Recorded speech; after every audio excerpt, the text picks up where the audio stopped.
Oh, it's you. What brings you all here? Hey, we're just having a look around. I'm here to update myself on how things are going here. Oh, the Fatui are here too! Let me introduce you. This is Mr. Garunt Snežević. He represented the Knave in sending us a large amount of supplies, and is helping with our work. Our residents are hard at work as well. Thanks to everyone, work is progressing nicely. We've lost a lot of people, but we're moving forward. That will have to be enough. Hello, Miss Charlotte. I'm a big fan of yours. I especially like that article you wrote last year about Fontaine's stray cats. But if you don't mind, could you not emphasize our role too much in your report? It's not charity we're doing here. We just happen to share the same interests as the Spina. I get where you're coming from. I'll keep it as simple as possible. Or would you be willing to feature as friendly neighbors? That would be fine. Thanks! Oh, you're back too. How are things? We finished laying down the construction materials. It'll be another hour before the workers are able to go over there. Huh? You're here too, clorinde? Well, her reputation's greatly risen after that whole duel business with Miss Furina. So she's here in Poisson to wait out the heat. All right. She really came here to help me out. There's too much to consider in the reconstruction of Poisson. The Spina has need of more decision-makers. And, well, I do already happen to be connected to Mr. Callis. Oh, wait just a moment. Do you mind me asking a few questions? You know, about how you felt before the duel, about what it was like facing down a god. There's lots of exciting material there, I bet. Forget it. I'm sure you can find a better theme than that, Miss Charlotte. I see you're the same as always. Couldn't you do me a favor, for Navia's sake? Well, if we're talking about doing things for my sake, you might as well just take a few more photos of me. Or of the Traveler. It's better than wasting time persuading Clorinde, at any rate. Of course I will. I'm not gonna let her off that easy. All right, then everyone who wants to be in the photo, gather up. And smile.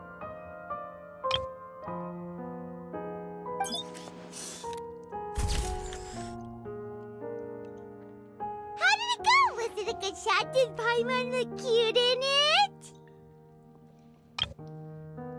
Not bad. Your addition really helped the composition of the picture. All right, hang on a moment. Let me snap a few more shots.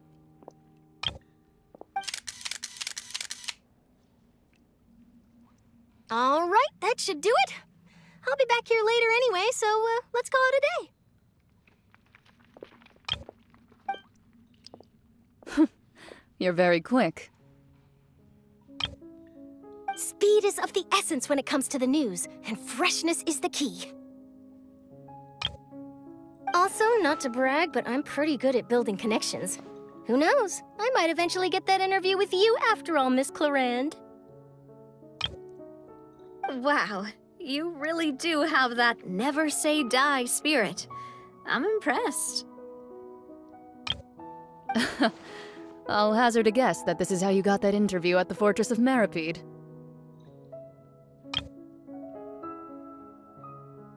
Whoa, you're well informed. Let me make a guess too. I asked Sigewinne, who told Monsieur Neuvillette, and he told you, right? That's a very complete information chain. In truth, all Monsieur Neuvillette asked me was, when did the fortress become so friendly towards the media? I told him that it was best not to speak too soon. There's no guarantee that Wriothesley will make a personal appearance. You're right. I've got to treasure every moment I have with them. In which case, I'll be making a move first. Stay safe now. And tell me if you hear anything interesting. I'll treat you to afternoon tea in exchange.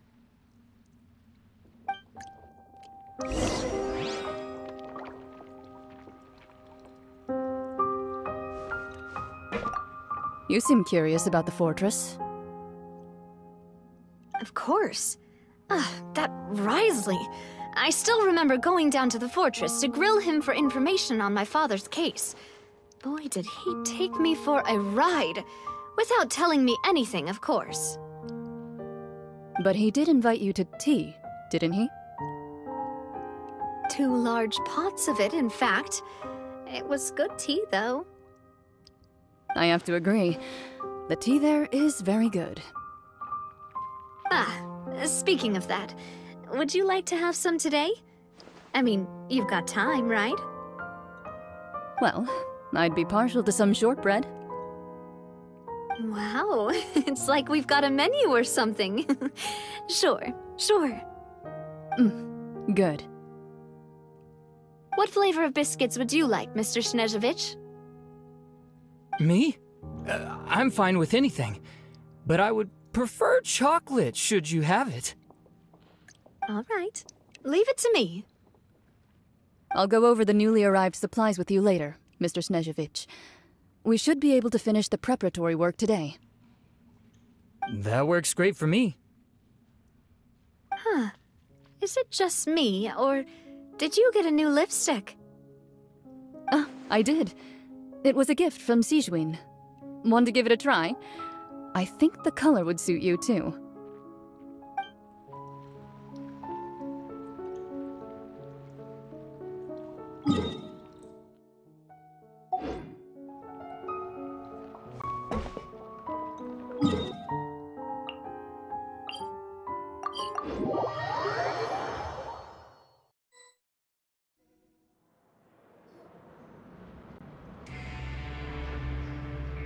Wow, guess we're here again, huh? There's a real nostalgic feeling to this place. Looks like you've been missing us. Duke! Did you come all the way to the entrance to greet us? Of course. I'm here to welcome you and our dear Miss Charlotte, whom our good head nurse recommended to me. It's an honor to finally meet the much-rumored Duke. Thank you for consenting to my visit to the fortress, sir. No need to thank me. But that said, I shouldn't be the focus of your interview. I trust you recall our agreement? Of course, of course. All right then, this way.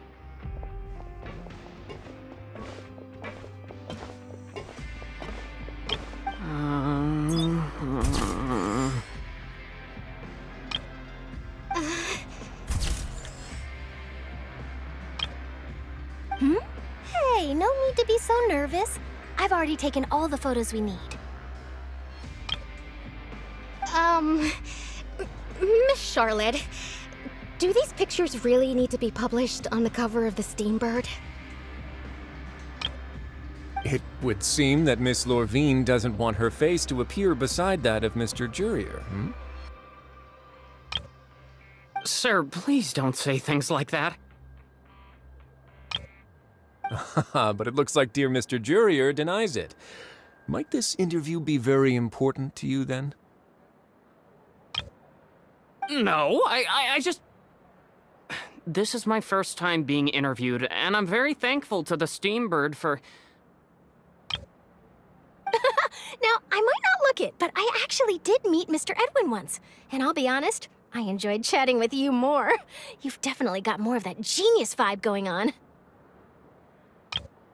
The boat that brought about a miracle, the ark that saved the people. Why, you recreated a myth back there, like an emissary of legend. Still, if I might ask, where's that flying ship now? Ha!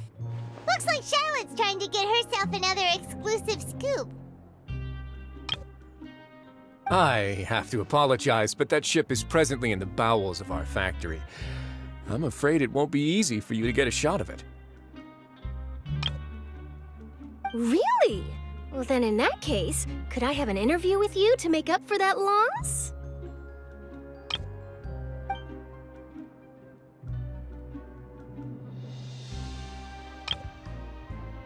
You already know my answer, I'm afraid. Best you interview our head nurse instead. Or perhaps you'd like to take another photo of this couple of researchers? Did you really have to use the word couple? Well, then, 2 solo photos will do.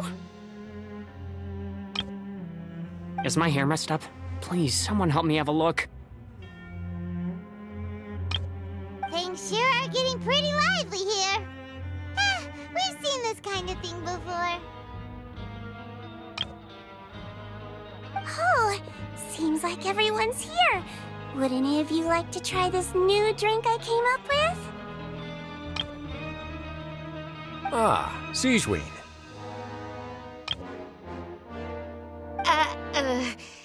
Hey, Miss Charlotte.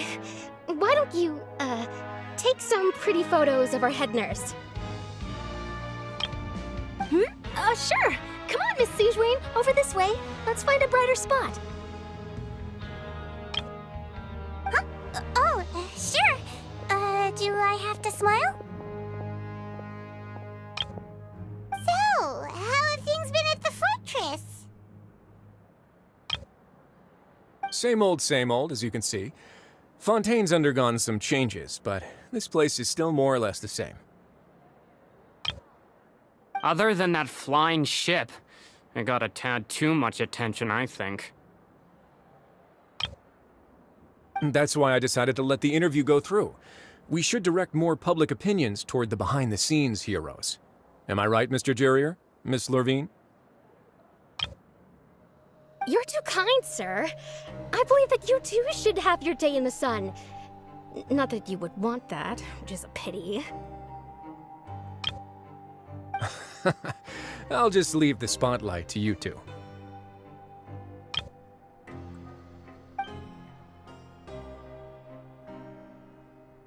I see. Lots of things happened that day, huh?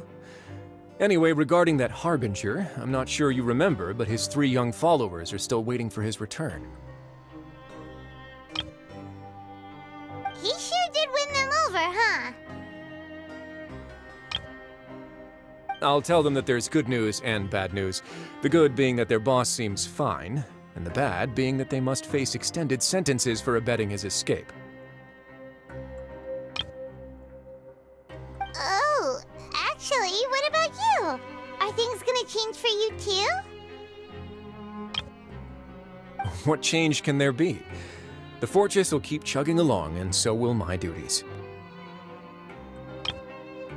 As to what Miss Furina's departure will mean for the nation, and if our laws and governance will be transformed, we'll leave those to the folks in the overworld. Hey everyone, the photo shoot's done.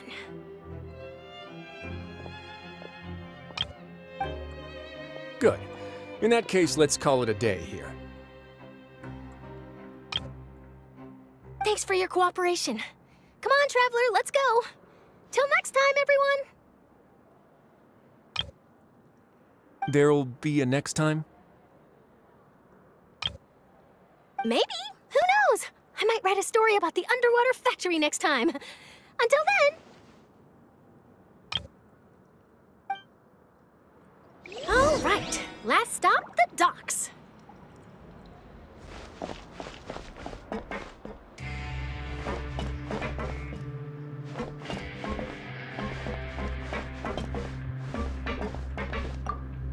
Oh, you know, I'd love to see you in one of Charlotte's photo shoots one day. Is that really necessary? Our line of work doesn't really require much photographing. It's precisely because we don't need the picture that they'll have value as keepsakes. You don't really look all that opposed to the idea, you know. Maybe I'm just happy that I managed to once again avoid the spotlight. I think this interview went well either way. Yes, you successfully kept prying eyes away by using Mr. Jurier and Miss Lorvine as shields. Very good. You should be happy for them. They have a bright future ahead of them.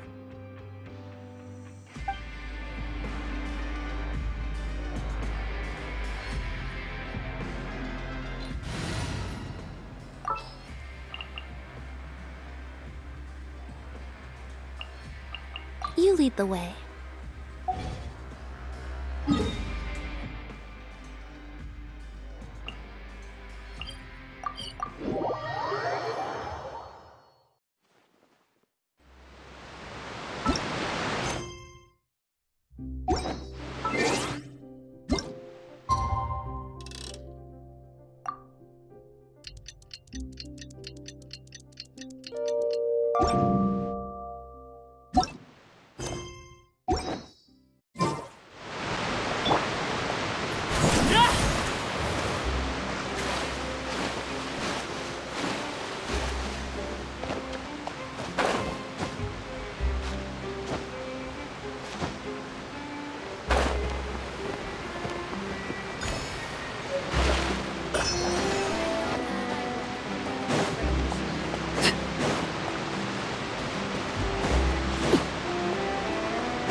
Navia mentioned that she stayed in touch with Lyney and the others after working together.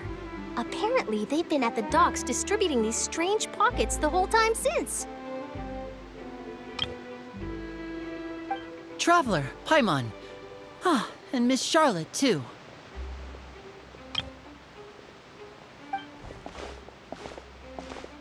Would you like a magic pocket? What sort of gadget is it? It's a wondrous bag that can be used to carry many things. The water level has returned to normal, but if you see any of your things floating around, you can use this to carry them. Or you could trick a friend into doing it for you. Trick a friend? I wonder which of my friends would fall for that.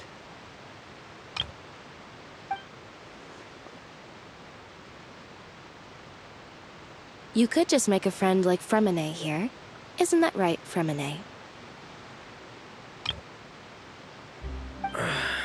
Is this what you meant by, I'll help you make some more friends?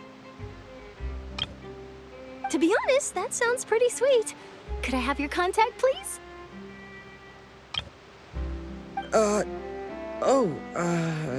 Sure.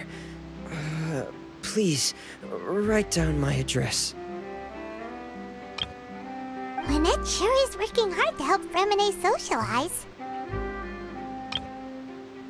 He was the one who proposed doing this. He even wants to assist in our magic shows.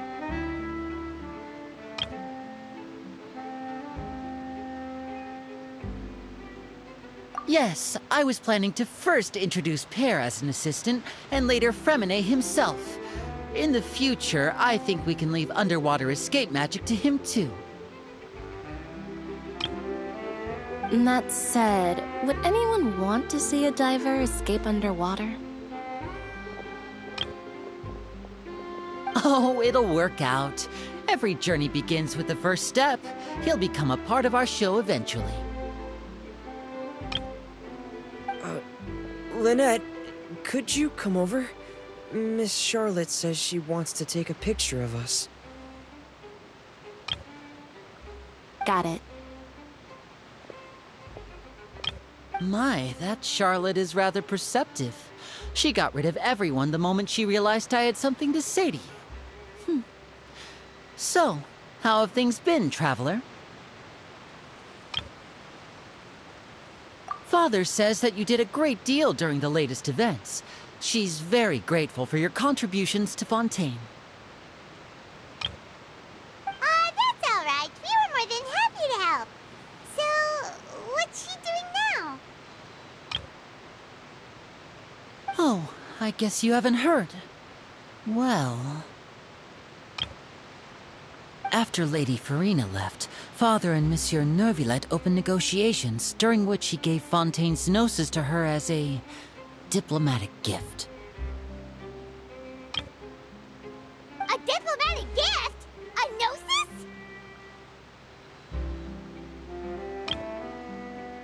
Yes, I was quite surprised at first myself. But when I thought it over, there were actually a number of things going for it. It could have been done as an apology for the incident with Lord Childe, or as thanks for his help in tying the all-devouring narwhal down. Furthermore, Father did also lend significant aid to Fontaine and Poisson. Well, that's true, but this is a gnosis we're talking about. Doesn't this seem a bit irresponsible? I would agree, but I've also heard that it seems that Monsieur Neuvillette has had a significant change of heart regarding the matter. So there's some reason for this that only Neuvillette knows about? I suspect you'll have to ask him about that yourself. Ah, yes, speaking of which, I did see him strolling around the entrance to the Fortress of Meropide a while back. Isn't he real busy and stuff? Paimon didn't think he'd have the time for that. But back to the topic. The gnosis was given to the knave, right? What about Childe? They say that he's returned to Snezhnaya to recover from his wounds. I hear that the recent disaster really did a number on his health.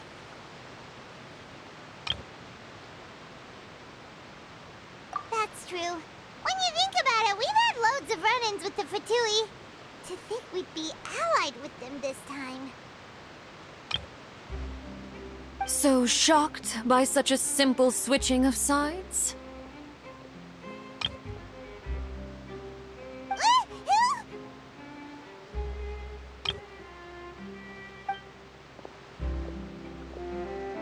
Father! Well, well, what do you know? Come to the docks to see how my children are doing and meet the Traveler by chance. Please do not pay my accomplishments in Fontaine too much mind. I would have done them regardless. Are you going to take the gnosis back to Snezhnaya? That is our duty as harbingers, yes. Don't be too preoccupied with sides. The goal of the Fatui concerns not a single place or person, but the entire world. With such a grand goal in mind, it is inevitable that we must wear many masks. Switching my masks is something I've always done. Well, that depends on many things. No one truly knows what the future holds.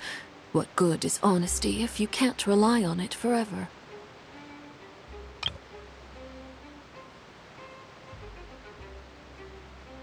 As for you, I very much look forward to our next collaboration.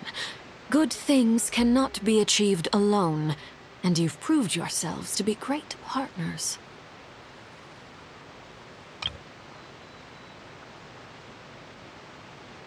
A vision? All right. I'll remember to return it. Thank you for keeping it safe for him this entire time.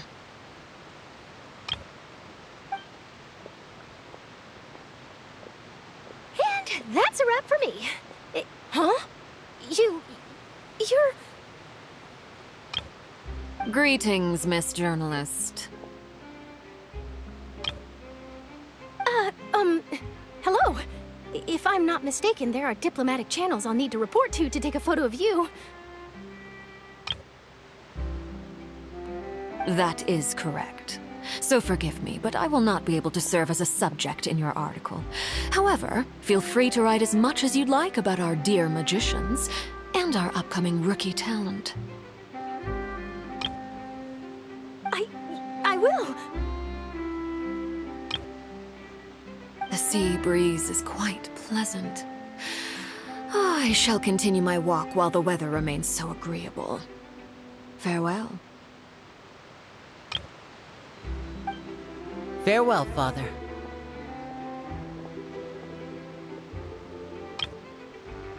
Oh, she has such an intimidating presence. I didn't even dare to take a picture. Thankfully, I've already wrapped up all my pre-scheduled interviews. Thank you all. This'll be more than enough for me to write about, I'm sure. Don't be too nervous. Why don't you take a magic pocket before you go? Here, Traveler, Paimon, you take one too. To move things about? That's right. Funny. I was giving out magic pockets when we first met too. And what do you know?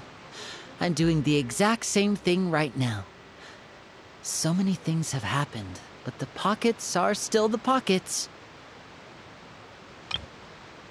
I guess this must be life. We will all follow our own paths, and serendipity will lead you to your fated friends. All right then. We'll be handing out pockets in some other districts later, so we'll get going now. Have a good day, you two.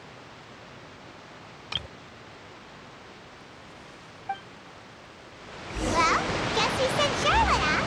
Shall we go see what Neuvillette's doing? As long as he's not so busy that he doesn't have time to chat anyway.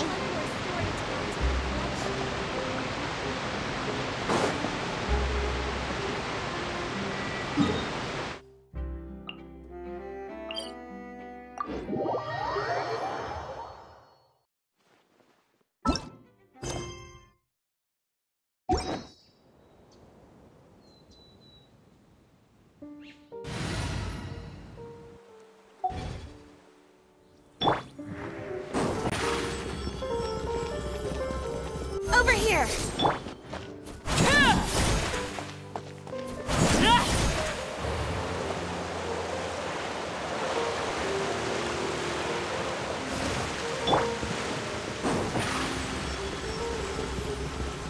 Surprise!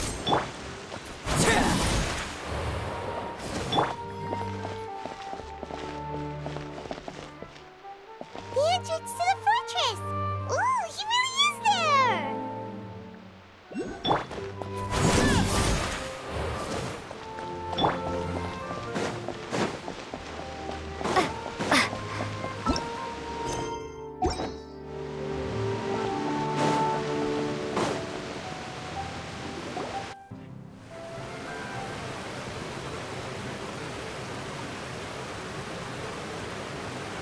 So, you really are here, Neuvillette!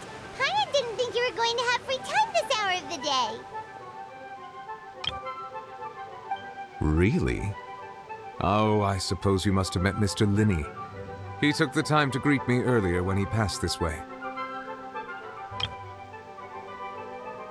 In any case, you came at a good time. I was just considering reaching out to you to set up a meeting, so I may explain some things that I haven't had the time to before. Aw, Paimon's glad that you remembered. Thank you for keeping us on your mind, what with you being busy and all. Alright, let's have it then. How was Fontaine actually saved? The whole business is still quite the mystery to us.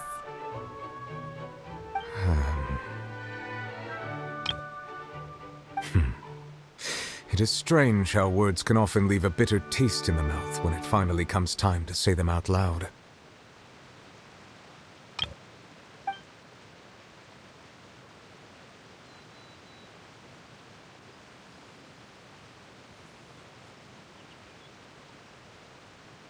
Whoa. So that's what happened? Focalors destroyed the divine throne of the Hydro Archon and restored your power to you, transforming you into a fully fledged elemental dragon sovereign. But Paimon still doesn't quite get what you did to save the Fontainians from dissolving. For me, the authority of the ancient dragons refers to absolute control over the hydro element. Fontainians were incomplete humans born of Egeria's use of the power of the primordial sea, with constitutions similar to that of mimics.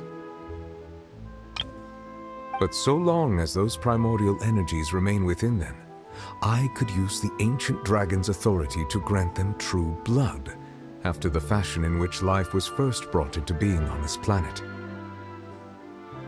In other words, when I gave my verdict, Fontainians became true humans, and thus would naturally no longer be dissolved by water from the primordial sea. Focalors must have counted on you to make that decision as well. Your verdict was the key to making the prophecy appear to have come true while saving everyone.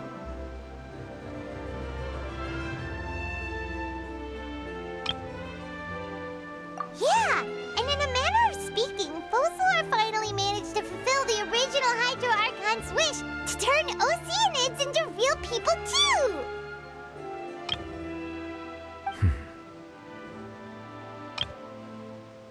It seems from your expressions that you still have more things you wish to ask. Ask away. I will tell you the truth as I know it.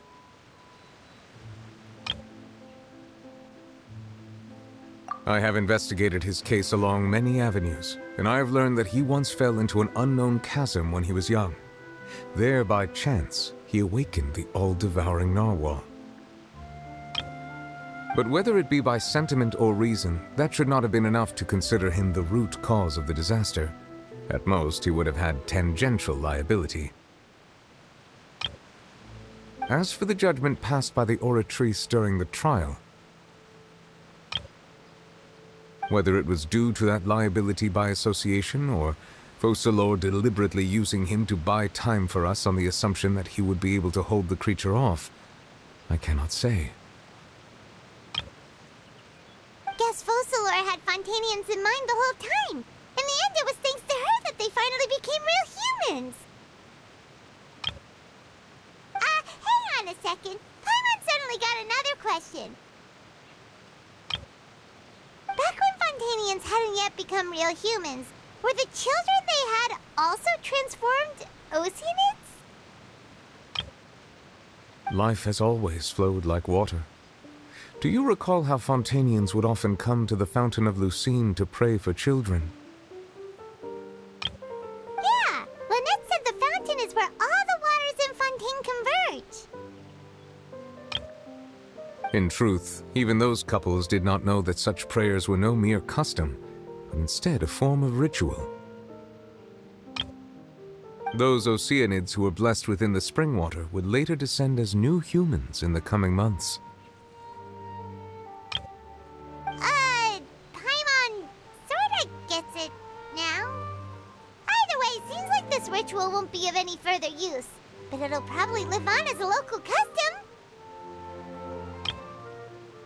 Ask away. I will tell you the truth as I know it.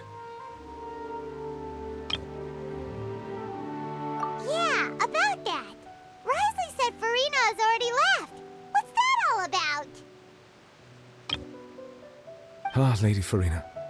The people are only aware that her death sentence has not been carried out. She abdicated the post of Hydro Archon and left affairs related to that title to me, before leaving the Opera House. I related Focalors' words to her faithfully and completely. After hearing them, she seemed neither saddened nor comforted. She simply said that she was tired and needed to rest. Having said that, she then packed her things and moved out of the Opera House, not unlike how an ordinary person might. But she's still got a place to stay, right? You need not worry. I will make arrangements to ensure that she will not want for food, clothing, board, or travel. In truth, I am somewhat happy for her. The wear and tear on her spirit will, of course, take time to heal. But now that she no longer has to play the role of Focalor the Hydro Archon, she can finally lay down her burdens and lead a normal life. What about you then? What are your plans now that you've regained your full powers as the Hydro Dragon? After Focalor passed on, the Oratrice also ceased to function. This matter will directly affect our trials. After much careful consideration, I've decided to take over its role in our courts. From now on, I shall hear cases and pass verdicts by myself. Looks like you're still considering stuff from the perspective of the Udex, huh? As an elemental dragon, there are indeed many things that I must do. But this power and this duty, in a manner of speaking, you could say that both were granted to me. As such, before I attend to my other responsibilities, I must first and foremost continue to serve Fontaine as its highest judge. The duty of the Hydro Sovereign and the duty of the Udex shall coexist within my person. Additionally, the Hydro Archon's departure has brought about another problem, which is that the Opera House shall no longer produce indemnitium. That's true. That power was derived from the people's faith in the Hydro Archon, wasn't it? Wait, but the various mechs and machines in the city are all still okay. Where are they getting their energy from? As I am now, I have full command over New Musia, and it can serve as a complete substitute. Another reason why I cannot quite leave Fontaine immediately. Wow. This ancient dragon's authority stuff is really quite useful, huh? Ask away. I will tell you the truth as I know it.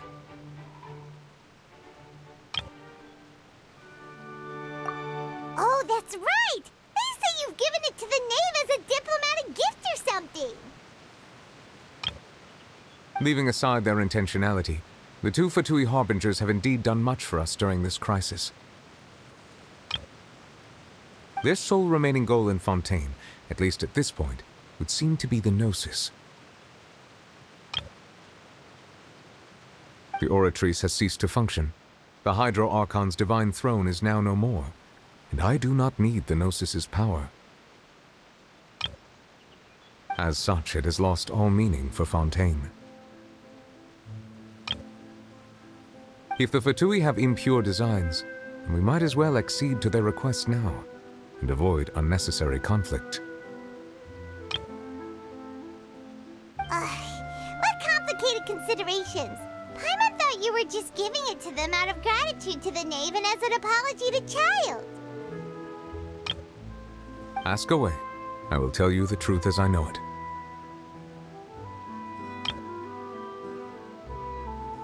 You will soon be heading to Natlan, I presume. I'm afraid that I have little talent as a travel guide, so all I can do is tell you what I know about that land. As far as I'm aware, Natlan can be said to be a nation of dragons. A nation of dragons? You mean like you? No, I suspect that I would not find myself welcome there.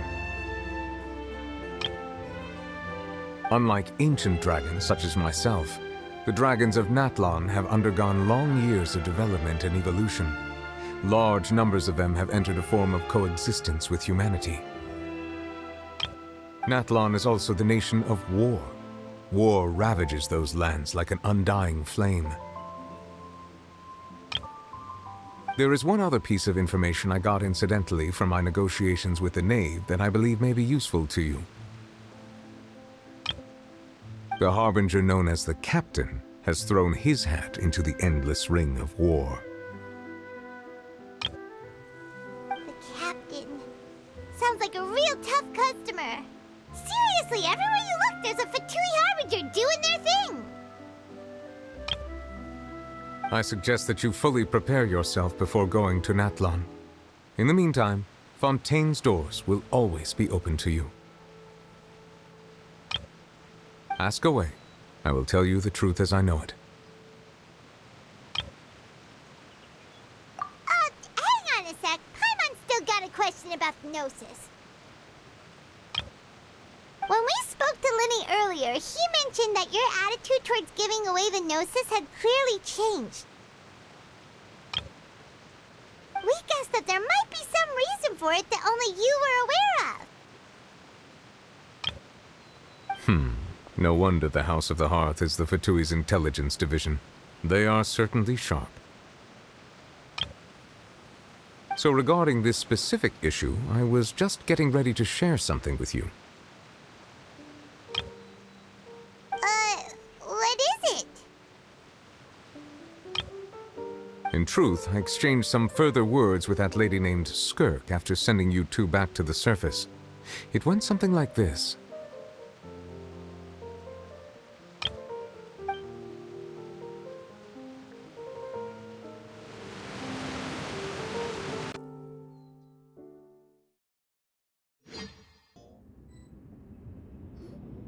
Well, we're going to head topside to see what's going on. You hurry over soon as well, all right, Neuvillette?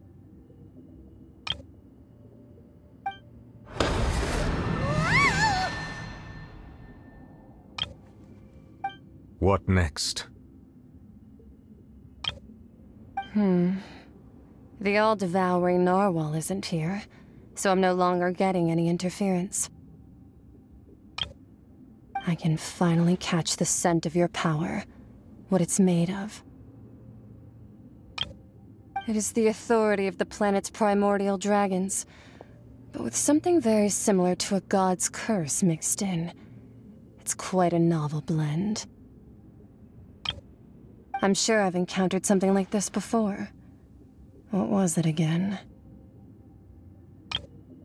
I do not know what you speak of. Of course. How could I forget? You should have the remains of the third Descender on your person, yes? Remains? I've never heard of any such thing. According to your parlance, I believe it may be called a gnosis. Well, that much is true. After Focalors' divinity faded, she handed her gnosis to me. But I fear I have never heard of it described in the manner that you just did. I've been training with my master, the Foul, ever since I was young, and I have never returned to the surface since. So most of the information I possess, I got from him. It is only natural for those who are greater than humanity to possess a different sort of common sense, which is why there are so many problems in our attempts to communicate with humans. Regardless, you should probably get rid of objects of misfortune to prevent any disasters from befalling you. To live in itself is a blessing, but once a person dies, the bonds he once had with this world shall all turn to curses. What do you mean by that? No need to fret.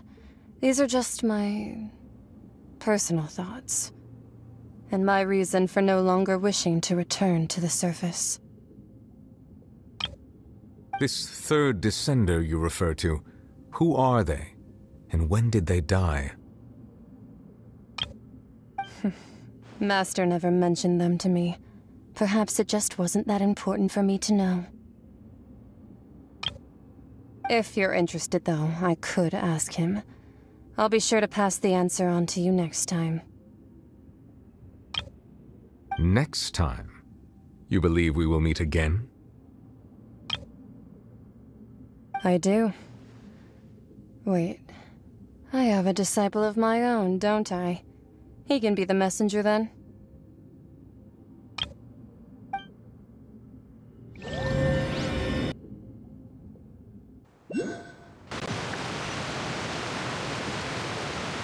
That's what she told me. Whether it would prove useful or not, I wanted to pass that information on to you. The remains of the third descender? So that's what the no-sees actually are. Paimon just thought they looked like chess pieces. How could they be a person's remains? All the same, assuming that there was no misunderstanding or special metaphor at play, that is what she meant to say. And she said that it would bring misfortune and that you should check it, which is why you gave it to the Fatui. If she speaks the truth, then I would simply be putting Fontaine at unnecessary risk by keeping it here.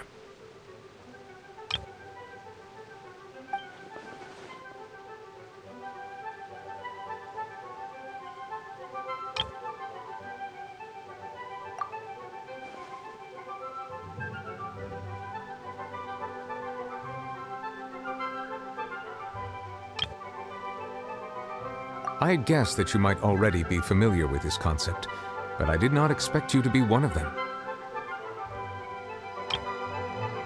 That means that the no-sees, which are exceedingly element-compatible and can even enhance elemental abilities, do indeed come from the third descender.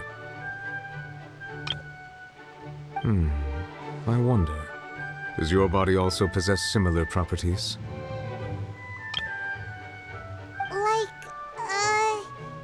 Like being able to use elemental powers without a vision. That does sort of count as special compatibility, right? No, let's not think about this stuff right now. It just feels creepy. Comparing the Traveler to the dead third descender and all. That's what you say, but this topic still feels like bad luck. Once Childe recovers, let's get some more answers out of him. Or go look for his master and get the answers that way. I too believe it unwise to make too many blind guesses when information is lacking. The same is true of being at court. Alright. Whatever the case, it seems like the crisis here in Fontaine's over for now. Yes. All of Focalors' efforts were for this moment as well. But she sacrificed herself in the end as a god, and she suffered through all those years as a human. Was that really what she wanted? I suppose that would be the mystery of a god's will. I suspect not. But once in a while, I too would guess that if wishes were like the clouds in the sky, they will one day return to the earth as raindrops.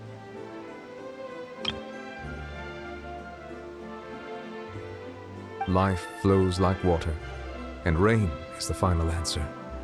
The water levels may sometimes tilt one way or another, but the rain falls fairly upon all. And what, ultimately, is the difference between the rains that fall upon all of us?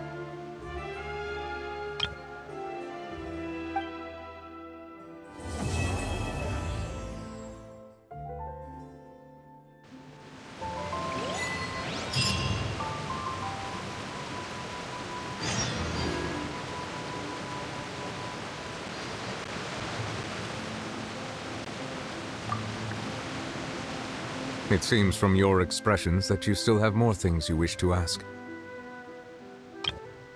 Ask away. I will tell you the truth as I know it.